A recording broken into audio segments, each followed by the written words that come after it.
Today on Hello Nintendo, we're going to be discussing how the NES Classic hack only took a week to get released, Stardew Valley AMA and Mario & Rabbids AMA took place in the subreddit, the rumored Game Boy and N64 Classic systems, along with some subscriber questions from our last podcast. All that and more on Hello Nintendo.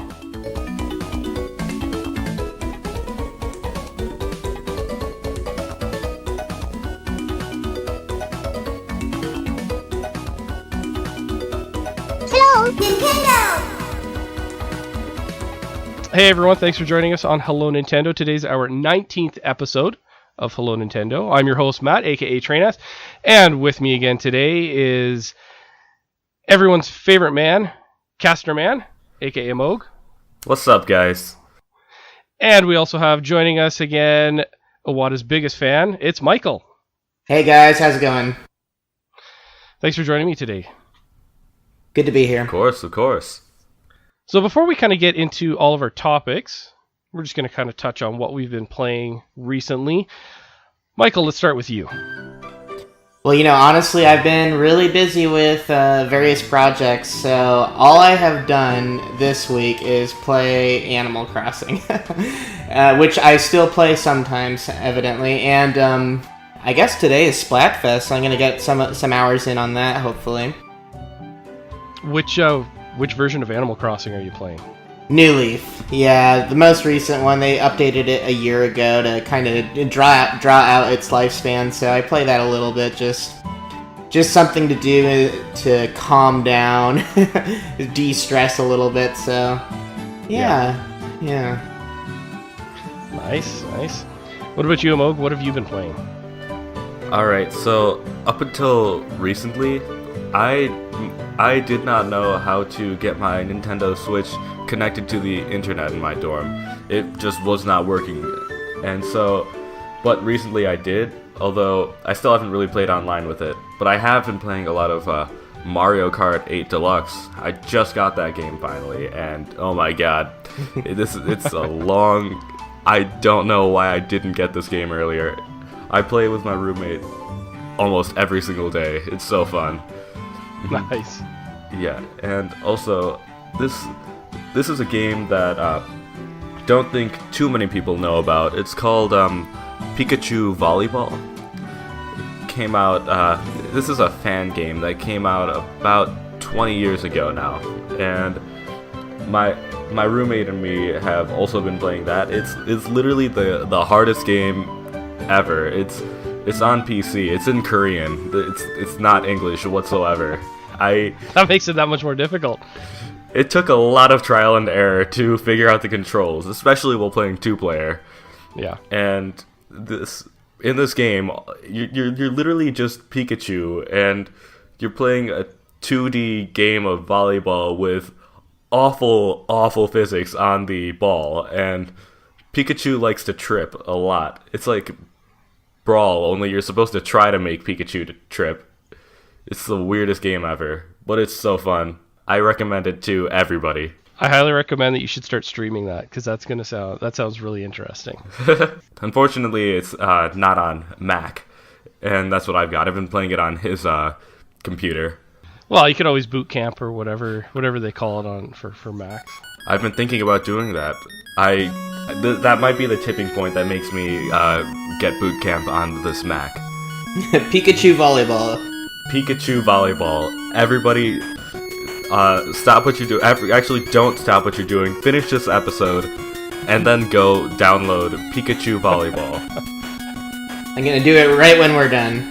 Yes, go do it. So for me, I've been playing SteamWorld Dig 2 on my Switch, and the Octopath Traveler demo, which I think I've played through that. I've pretty much played through the whole thing, and it's making me really actually want the game to come out, so I can actually continue playing it. I really like the 2D sprites on the 3D background. I think that's really cool. I've also been playing I've actually started playing Chrono Trigger on my Super NES Classic with my kids, so that they can, and I've been kind of reading all the dialogue to them, because my oldest is starting to learn to read, so I've been playing that because I hacked and added more games to my Super NES Classic. And then as always, I've been playing Overwatch on my Xbox. Lots of Overwatch. So that's pretty much what I've been up to the past little while. Could you go more into the Octopath Traveler demo? I actually have not heard much about that game. What's it about? Honestly, this is very embarrassing because even though I've played through it, I think I honestly can't really say. When you do RPG demos, you skip through the 30 minutes of story they throw at you. You just want to kind of move around, get a feel for the game. I mean, that's what I did. I played Octopath Traveler a little bit when it came out a few weeks ago, and no, I mean, it's really cool just looking at the graphics. I forget what they call that, but they're 2D sprites in a highly rendered 3D world, and it looks really good. So it's definite eye candy. It's an eye candy game. But what's the story? I don't know. Yeah, what kind of gameplay does it have?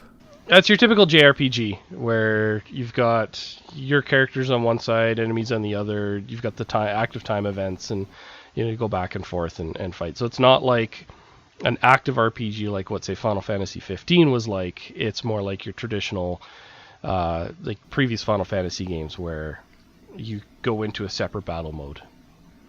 All right, so it's turn-based then? Yes, that's the word.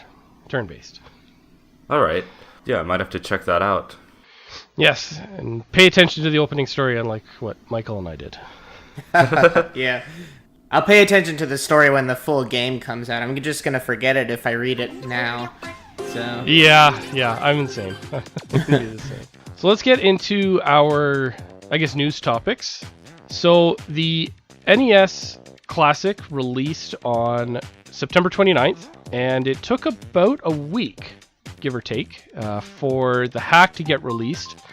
And it's pretty much now that the Super NES has been hacked.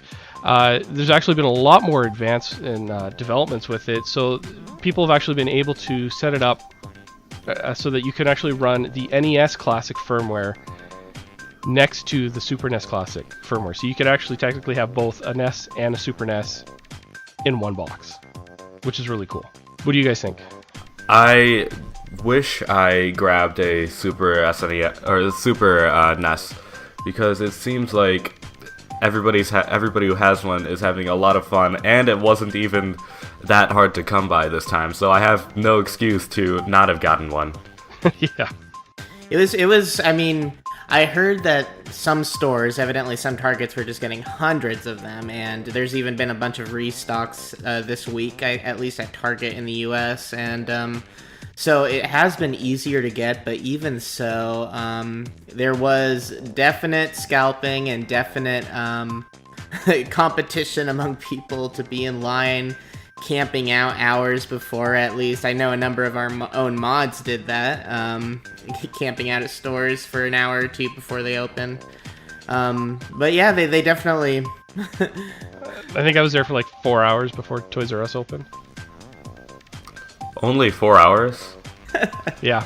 Only 4. We had one guy out there 5 hours before Calamity Kappa, so 5 hours before GameStop opened, and I personally got an in-store pre-order, so I just picked mine up later that day, and I paid the price for it, though. It was the last one they had.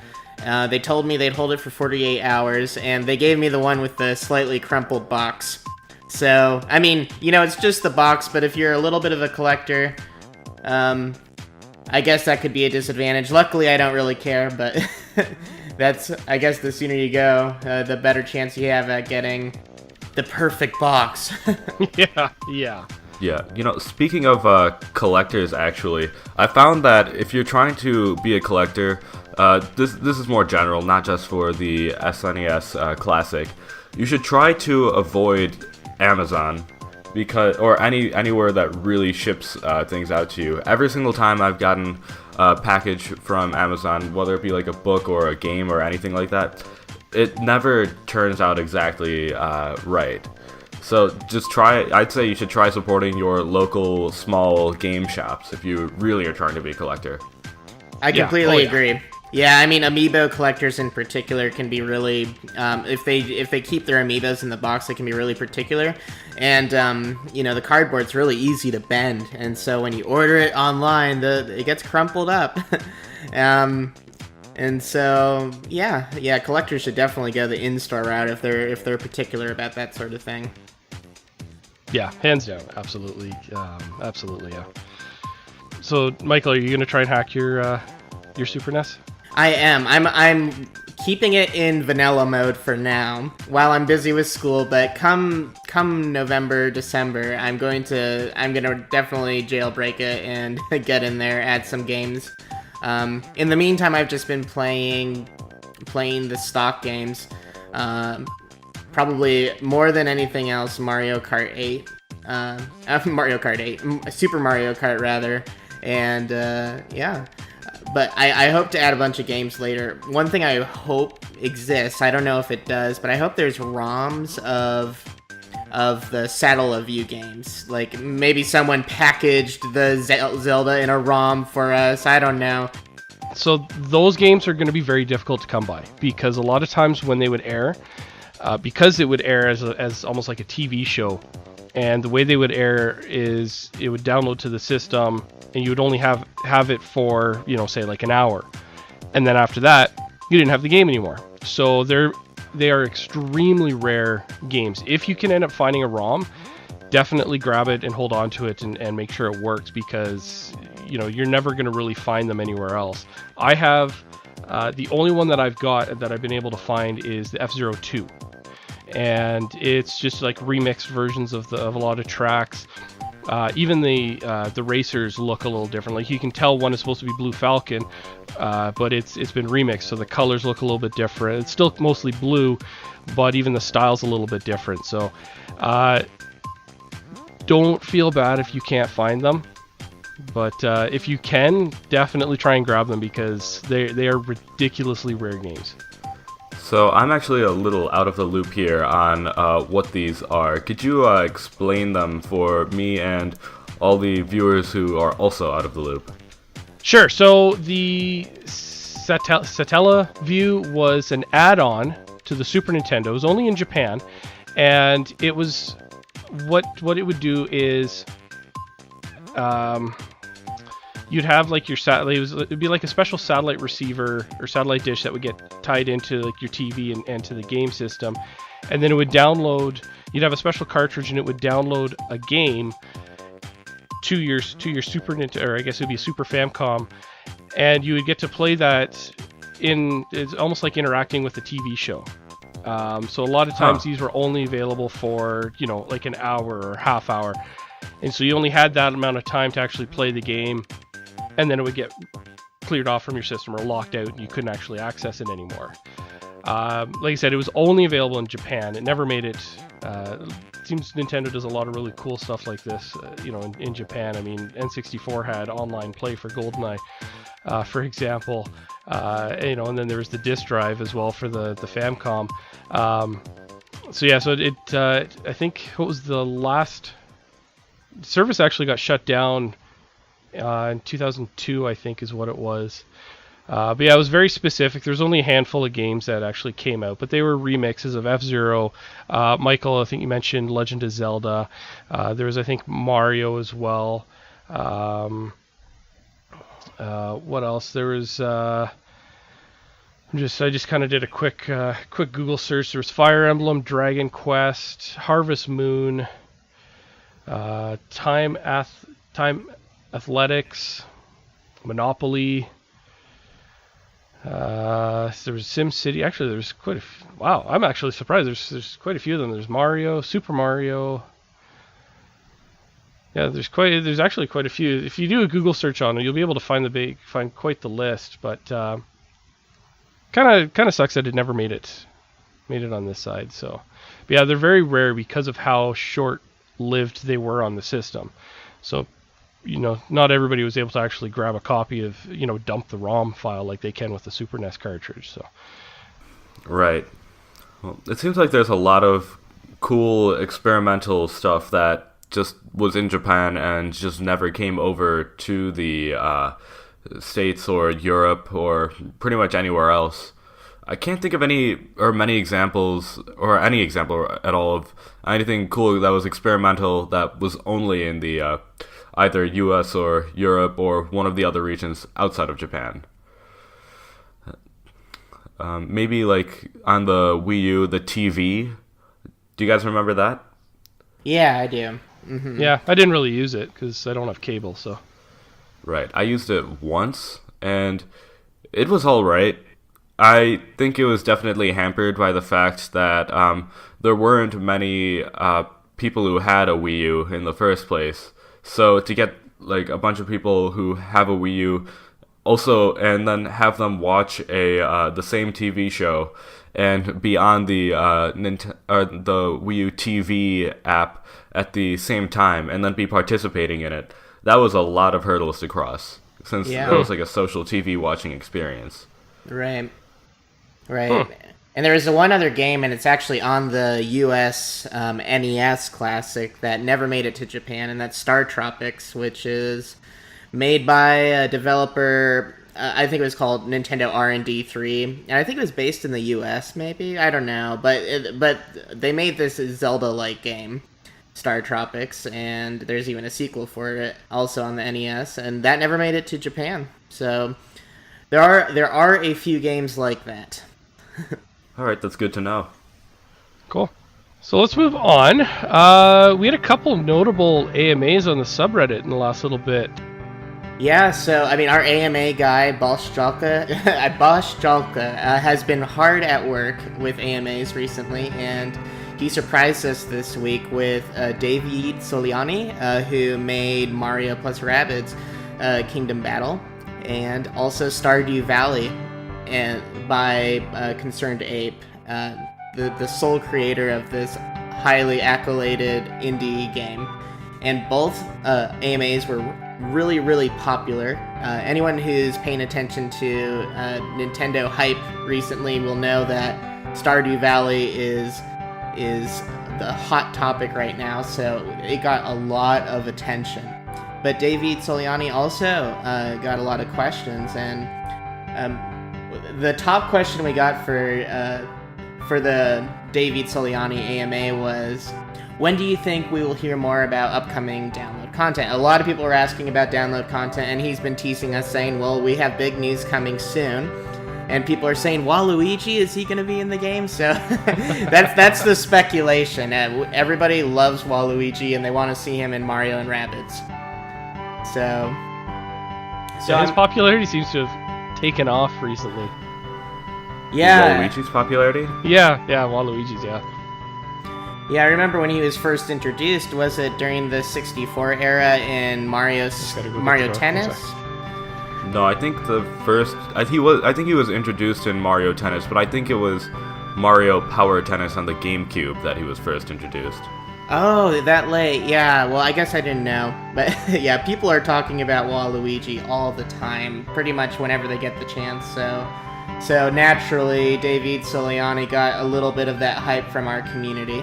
I thought that was crazy how David had come onto this, how he did this AMA with us. Although I thought it was a little bit crazier how popular the Stardew Valley AMA was compared to this, because this Mario and Rabbids Kingdom Battle, this would be considered a AAA game, correct?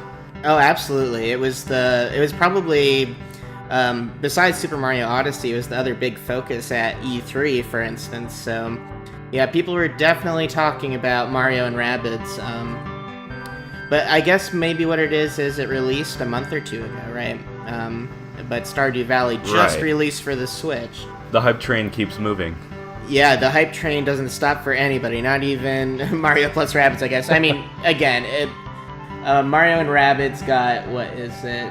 2,000 upvotes. Stardew Valley got 10,000. So that kind of gives you an idea of how much attention it garnered, right? Yeah, and I mean, people just ate up this this ability to talk directly to the developers, and our community was awesome.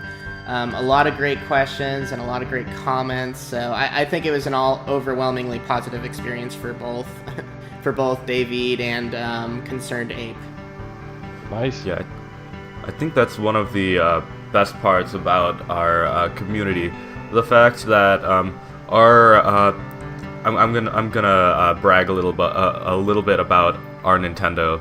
We've got a great community over at the Nintendo subreddit, and all these questions I'm looking through, and these are all great questions that for both David and Concerned Ape, and just for these developers to feel safe about coming and doing these AMAs. I don't know how people don't really know this, but AMAs on Reddit are extremely risky to pull off for a developer or an actor or an author or anyone, because they have no idea, or they'll have some idea about what kinds of questions will be asked. Of course, they're going to be the DLC question that for the David AMA. That was definitely a question that was going to be asked.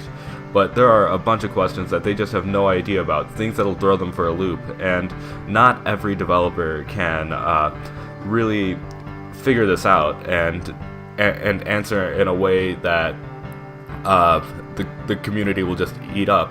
But these guys both did an amazing job in their AMAs, and I would definitely like to see them again at some point. No, absolutely. Anytime we can get these guys back in speaking with our community directly, that's always an opportunity for us and for our community. And so, yeah, I hope that we do get more chances to speak with, to AMA with folks like David and Concerned Ape. I mean, they're constantly updating their games, so, perhaps even a year from now, their games will still be getting a lot of attention, or perhaps they'll have announced new projects for us to talk about with them. So yeah, AMAs are absolutely a great resource for our community. Do we have any other notable or big ones coming up? Nothing to announce at this point. We're keeping our efforts under wraps, but we did have a slew of great AMAs even before David and Concerned Ape. We had the developers of Axiom Verge on, and there are AMAs in the pipeline right now that we'll announce when the time comes. Cool. So keep an eye out on the subreddit for those. So Nintendo recently filed a patent, or was it a couple patents, that has sparked or reignited the fires of the Nintendo rumor mill. Hot on the heels of the Super NES Classic, the rumor is that there's going to be a Game Boy Classic and an N64 Classic. So I could see possibly an N64 Classic, because that's keeping in line, it's, the last, up until the Switch really, it's the last cartridge-based system, especially, and a system that holds a special place in a lot of people's hearts. The licensing, I think, on some of those games might be a little more difficult. I know a lot of people really, really want GoldenEye. They want to see GoldenEye again. So the Game Boy Classic would be kind of interesting to see. Yeah, so possible Game Boy and N64 Classic. Then on top of that, people are kind of thinking, well, are we going to then see a Game Boy Color Classic and a Game Boy Advance Classic? Is there going to be a GameCube Classic? Things like that. What do you guys think of Nintendo kind of cashing in on their ongoing success with the classic systems and releasing a classic version of pretty much each of their previous systems leading up to the GameCube, potentially to the GameCube? What do you guys think about that? I like it. I think they should definitely go full steam ahead with these projects. Up until the rumor mill about the Game Boy Classic potentially coming out, with Nintendo filing a patent for it in Japan, I think. Not the Game Boy Classic itself, but like an accessory for the Game Boy something. I don't remember exactly what. It didn't even occur to me that this could be something that happened. Them putting out classic versions of the handheld systems, and handheld systems, those hold a little more nostalgia for me, at least, than the home consoles. Since I remember playing on my Game Boy at night after my parents had tucked me in for bed. I had my Game Boy hiding under my pillow. The moment they closed the door, I used to just like pull it out and play my games. Usually I was playing like Pokemon or something. And I probably attribute that to my terrible, terrible eyesight today. Yeah, I mean, I also played Game Boy and Game Boy Color and Game Boy Advance excessively. And I certainly think that the classic re-release idea will continue. If it does, I feel like it's really well suited for 2D gaming. It's when you get into the 3D games like N64 where I wonder if they're going to try to bundle 10 onto a little system, especially because the Nintendo 64 has the issue of maybe half of its hits being from Rare, which more than likely Nintendo wouldn't be able to negotiate to have those games on their system since it's owned by Microsoft now. But I mean, you never know. But I mean, Nintendo's got a pretty good relationship with Microsoft so far this generation, so that could work to their advantage. Yeah, I don't think that Microsoft would really be against something like this because these classic systems don't really compete at all with the modern systems. People buy them for completely different reasons. We might actually see some classic Rareware games on a potential N64 Classic, or at least if the N64 Classic were to be released, and if it were to not have these Rareware games, then I don't think people would really buy it, because that's where the nostalgia comes from. Oh, they're gonna buy it. They're gonna buy it regardless of the game. Look at the NES and the Super NES Classic. Both of these systems were missing, some iconic games, and you take a look at what the community has done. Has pretty much cracked them open, and now you can add them. So even if there was an NES Classic, or sorry, an N64 Classic, and it was missing, let's say it was missing GoldenEye, Perfect Dark, DK64, Superman 64, which is the best game ever created, stuff like that. It's going to be just a matter of time before they're hacked, and then people can add those games there. So I don't think having those some of those games missing would prevent people from buying them. Right. No, I completely agree. I just, I wonder what games would Nintendo select for an N64 Classic. I mean, assuming that you can't put Rare games on there, which ones are allowed? I guess I could put Donkey Kong 64. That's the one Rare game that we can pretty much count on. It appears like they've kept rights to that one since it's been on Virtual Console and whatnot. Mario Party? Mario 64. Yeah, Mario 64, obviously. I could see, DK64, like you mentioned. There probably could be Mario Party, Mario Kart 64. I don't think we would see GoldenEye. And the only reason we wouldn't see that is because the licensing for that is an absolute disaster. Because it's no longer just Nintendo and Rare. Now you've got, I don't know who's got the current James Bond license, if it's Activision or Ubisoft or EA or whatever. But now you've got all these Ubisoft. Okay, so then now you've got these other companies you've got in the mix that you're gonna have to deal with because they hold the license, for James Bond games. So it's not just anymore Nintendo and Rare and Microsoft having to negotiate. Same reason I think why we potentially may not even see Perfect Dark on there, because I don't even think we've seen Perfect Dark on the Virtual Console, have we? No, I don't think so. Yeah, so those two games I don't think we could see, but Ocarina of Time, Majora's Mask, maybe. I mean, they've gotten those two 3D are definite remakes. Yeah, absolutely. Yeah, Star Wars Rogue Squadron, I think we would see that on there. Star Fox 64. Yeah, Star Fox 64 Tennis. Yeah, it's kind of interesting as the generations of games systems get newer. Sometimes it feels like it's harder to come up with what games you think would be on the system. Like the NES, it's like you could go on for an hour on what games. The Super NES, same thing with the Game Boy, the Game Boy line. But now when you get to the N64, it's like just even the three of us are kind of struggling to come up with what would potentially be on the system. I think that goes a little bit into like the advent of the internet and things like that. I know N64 is still a little bit behind the curve of when the internet really became big, but it was still present there, and it made people's experiences a little more homogenous. Because nowadays you see the big budget game, that's what everyone's going to talk about for a while now. But back in the SNES days, the internet wasn't really there, so you just talked about the games that were either in your Nintendo Power magazine or whatever game your friend got, or whatever crappy game their parents got them for Christmas or something like that. Yeah. So it was a little bit more scattered what kinds of games you'd have, and everybody would have their own sort of nostalgia for that. Mm-hmm. Yeah, for sure. Do you think Nintendo would stop at a GameCube Classic?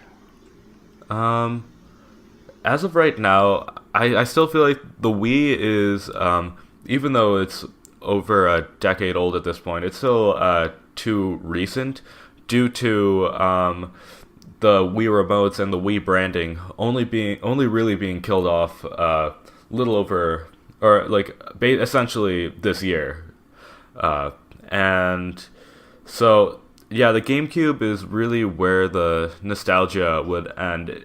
I know Poochie, who was initially going to be on this episode, his like people around his age would definitely have a little more nostalgia for the Wii, but that would be years from now. Yeah, I agree. Yeah, it's going to be interesting to see what happens. I still kind of think that Nintendo is not only doing this for people, where they've got the nostalgia, but they know that it's impossible for them to combat and defeat the piracy of their games. So it's like, well, people are already going to pirate the games. Why don't they at least do it on our hardware? That's kind of how I see it, and I could kind of see that's kind of where I could see, see it going. Yeah, for sure. Although I am seeing as Nintendo out of the box, it only has a certain amount of games. I was thinking about the potential handheld classic systems and how that would work, because part of the nostalgia of the classic, or not classic, the handheld systems is literally just pulling the cart out of your handheld and throwing it a new cart. So they could potentially be bundling different games or packs of games into these carts for people for these handheld systems. Throw in like a little carry case and stuff like that. Preferably have a backlight. Yeah. Yeah, I don't think you can get away with not having a backlight today. Nope. But there's plenty of conversion kits out there. You can find them on eBay and everything. So if you ever did want to convert your Game Boy or Game Boy Color GBA, you can do it quite easily. Yep.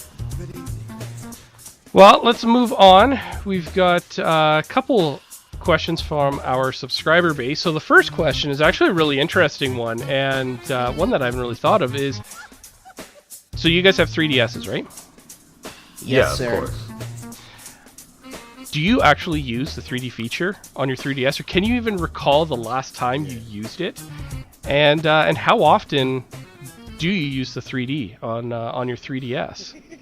So I barely use the 3D function on my 3DS.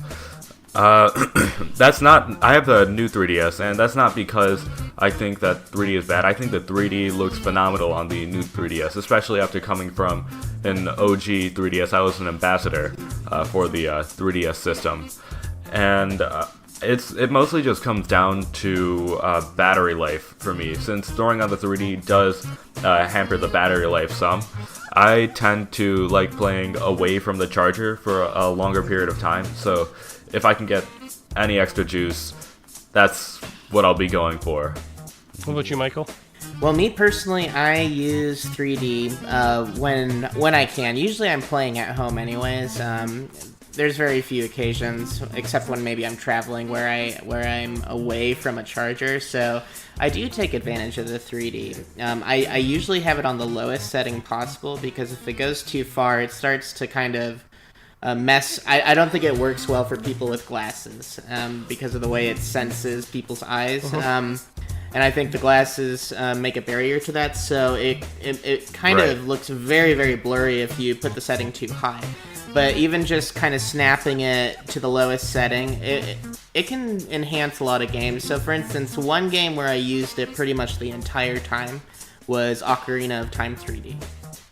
It really looked good to me. It made the game, it enhanced the game, made it look more pleasant, and so it has its place. I just it's nice that it's optional, obviously, because there are times where it's not really something you want to have on, and like A-Monk said, we want to save battery life sometimes, and so I'm glad they made it optional for sure.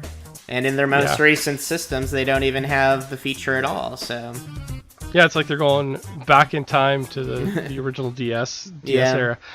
I hardly use my 3D. In fact, honestly, I haven't even really used my 3DS very, very much. But when I do, if I'm not playing a VC game, I don't usually turn it on. Same as you, Michael. I used it quite heavily with Ocarina of Time 3D.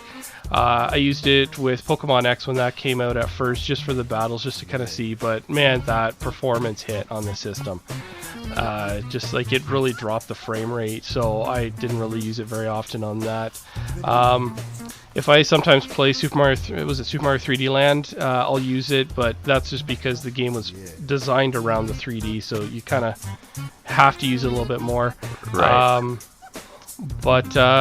No, I don't really use it. In fact, on my first gen 3DS, I'm an ambassador as well. I gave that to my oldest, and I locked out the 3D. But she's 5, and there's the whole eye development thing, right? So, yeah. That's why there.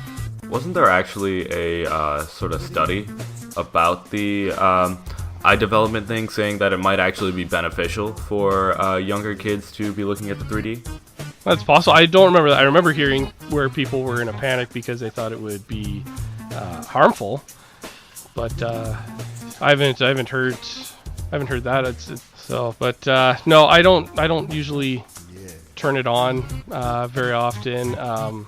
Like I've got the new 3DS, so the fact that it does a lot better now. When you can you don't have to keep it in one spot and stare at it the entire time. You can kind of move it around slightly. Yeah. But still, I'm even thinking of replacing my 3DS with one of the new 2D ones, just because I don't use it. Right. The new 2DSs look really cool.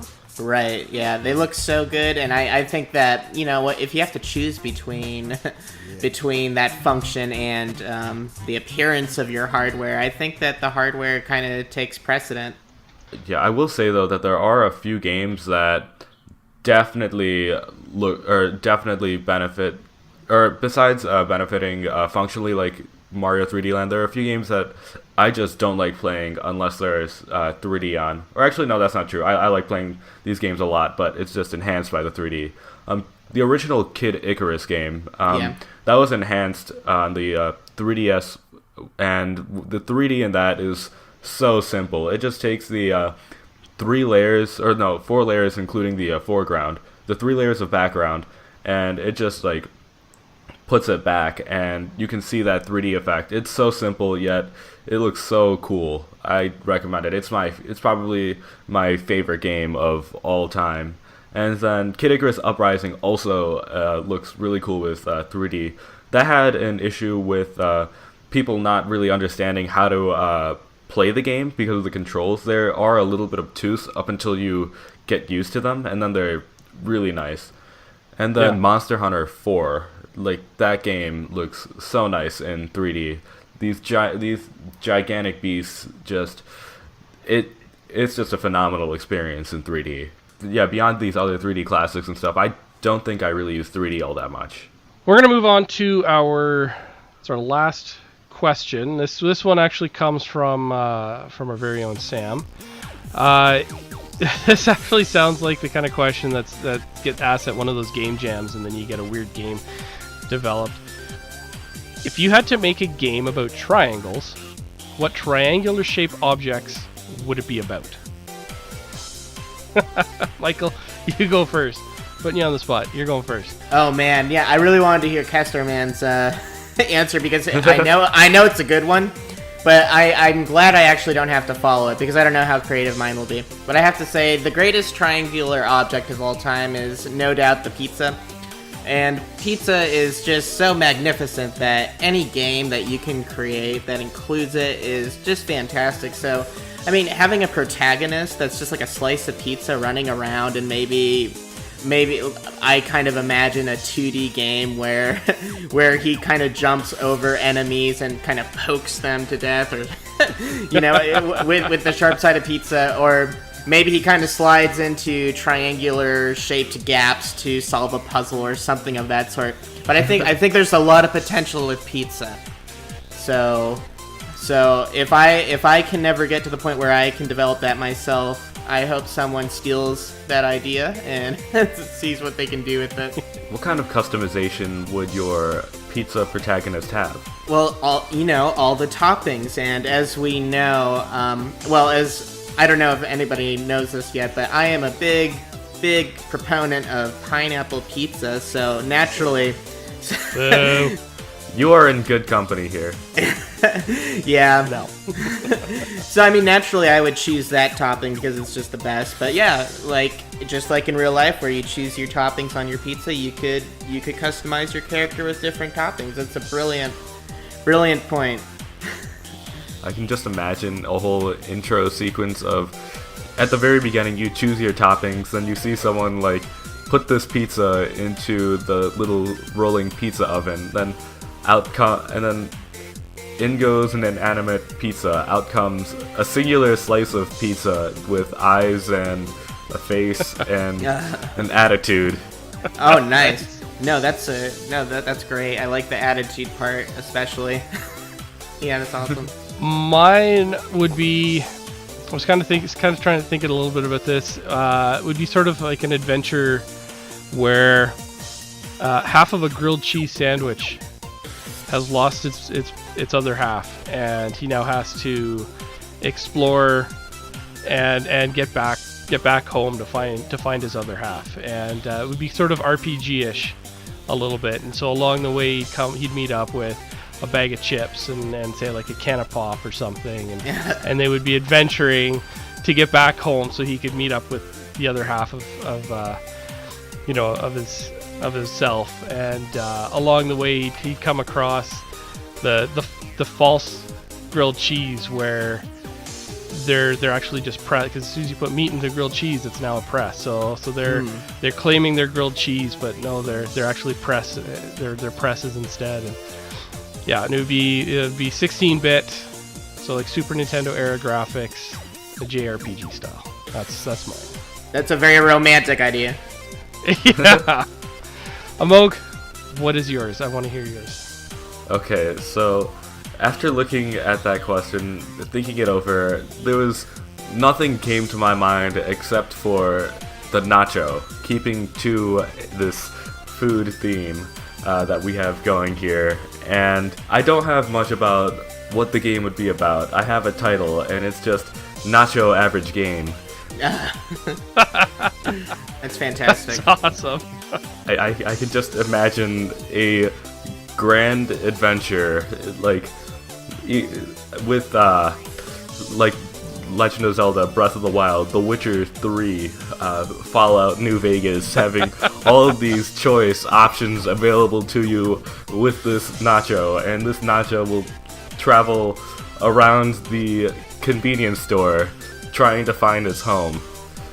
And this is just going to have so much to this adventure. It's gonna be the greatest. It would be the greatest game of all time. And this, I also envision this being a game that currently we do not have a console or PC with enough power to support how good these graphics have got to be for this nacho game. Every single nacho particle of dust must be shown. So this is a game that would even bring the Xbox One X crumbling to its knees.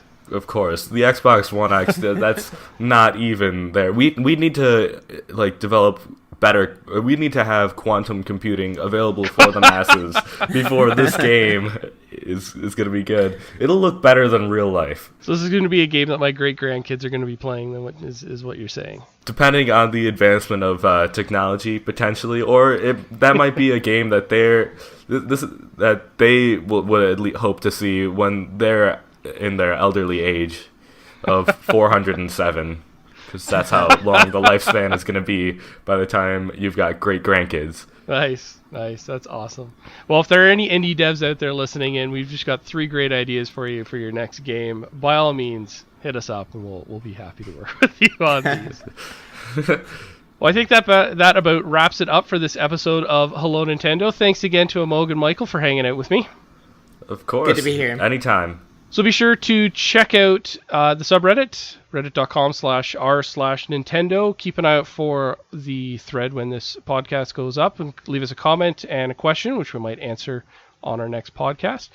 If you got Twitter, give us a quick follow. Our Twitter handle is rnintendo_. So it's at rnintendo_ is the official Twitter of the Nintendo subreddit. What about you, Michael? Are you on? Do you have Twitter? Yeah, I'm on there as Iwata fan, and also I'm the guy hiding behind our Nintendo Twitter page. So really, I'm more active on our communal Twitter than my own, but both exist. So perfect. And you can also get me on Twitter. I have my Twitter handle is Reggie Fees a Meme. So it's make sure you do the right one. Reggie Fees a Meme. You can catch me on Twitter. I'm on there quite often. So, and be sure to check us out. Check out our next episode where Brooks might finally get the answer. Where's Melee HD? So tune in next time to Hello Nintendo. Hey, paisanos! It's the Super Mario Brothers Super Show! With the Mario Brothers and plumbing's a game. We're not like the others who get all the fame. If your sink is in trouble, you can call us on the double. We're faster than the others, you'll be hooked on the brothers. Hooked on the brothers. Hello, Nintendo! Yo, you're in for a treat, so hang on to your seat. Get ready for adventure and remarkable feats. You'll meet Koopas and Troopers, the princess and the others. Hanging with